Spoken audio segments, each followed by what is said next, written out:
jërë ngeen jëf baal leen ma ci kàddu gi gàtt say Ousmane Sonko ji mujj na ci massa démb yéenekaay yu bari ñu xëyandool xëy dellu si ak ñun ci ni njiital parti Pastef li daj démb ci diggante tribunalum Dakaaru këram nga ci cité kër góor gi l'observateur jël kàddu gi dikkaat ak ñun ci li xewoon démb ubbil yéenekaay bi démb lañ ko waatoon ci tribunalum Dakaaru moom Ousmane Sonko moom ak Mame Mbaye Niang mi ko porté woon plainte ngir ñu lijjanti ji fa coowal Prodac li layoo bi yéenekaay bi nee nañu dàqaat nañu ko ba fukki fan ak juróom-benn ci weeru mars avocat yi Ousmane Sonko yu ñoo sàkku ñu dàq ko ndax dañoo bëgg a càmbar dossier bi bu baax a baax l'observateur nañu ba ñu renvoyé procès bi Ousmane Sonko ànd ak mbooloo mi ko gunge woon ak ay garde corps am ñu jël cornisum Dakaaru bi takk der yi jiital leen bi ñu ñëwee bay jub tunnelu Soumbédioune bi ci la cortège Ousmane Sonko bi bloqué munta dem munta dikk waa BIP ak waa GIGN ne ko na wàcc otom ñu dugal ko ci seen oto yóbbu ko këram Ousmane Sonko bañ loolu alkaati yi dégagé garde corps yeeg mbooloo mi ko toppoon toj wéetaru otom génnee ko ci otom jël ko yóbbu këram Alioune Kandji di major de la gendarmerie à la retraite ni ñu ci l'observateur ngir wattu ak kaaraangeem ba mu yégg këram moo waral takk der yi doxalee noonu jël seeni responsabilité génnee ko ci otom dugal ko ci seen bos yóbbu këram Les Échos nañu bëccëg gu bari woon jalti moom la Ousmane Sonko dundu démb doore ko nag ca layo ba ci intifada gi ci topp ba niñ ko ñuqee ci bootam dugal ko ci wata force de l'ordre yi jël yóbbu këram ca cité kër góor gi bi avocat yi mi sàkko ab renvoi ca procès ba àttekat bi bañ Les Échos ne nañu bâtonnier bi moo réglé cas bi am démb ci réew mi Source A ne nañu dafa meloon ne ci film western la ñu ne woon watab GIGN bi fa mbëkkanteeg watab garde corps yi Ousmane Sonko yi photographe bu Ousmane Sonko biit bi fitna ji jolle gis nañu ko mu tëdd ci suuf am ñu ne balu fital lañu ko dóor ci tànk Le Quotidien bind ne coowal Prodac li ci diggante Mame Mbaye Niang ak Ousmane Sonko ci toolu gazante ci la mujj kàddu Ousmane Sonko ci xët mu njëkk yéenekaay bi muy wax ne ñoo ngi jëm ci musiba ñoo ngi jege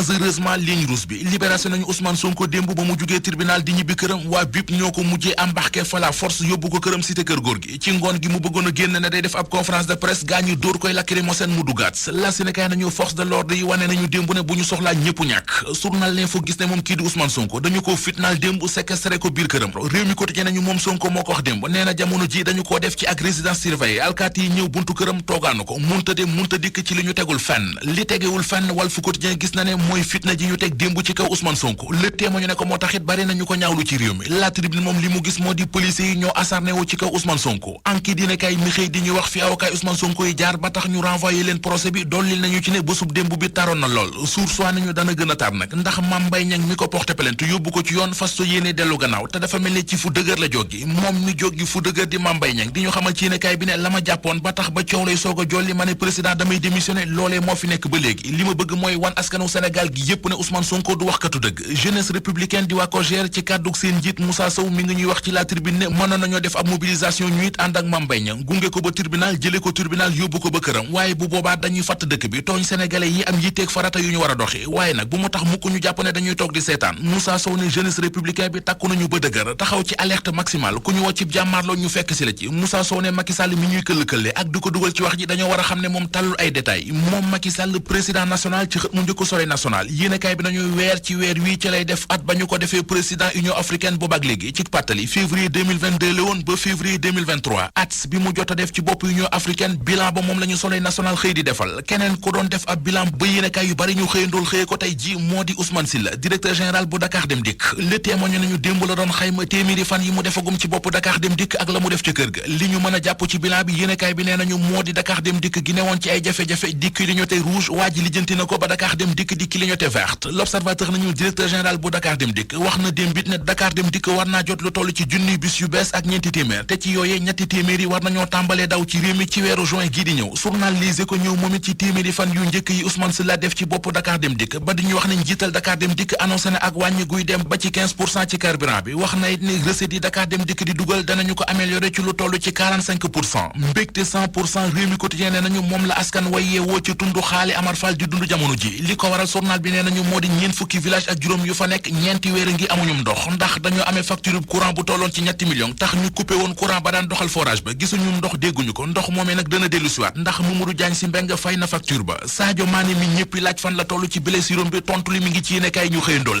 yëral xët mu njëkk record Sadio Mané ma nga fay wax ne mi ngi sant yàlla bu baax a baax ci Les Échos mën nañu fa pare na moom Sadio Mané à 100% ngir dellu ci terrain bi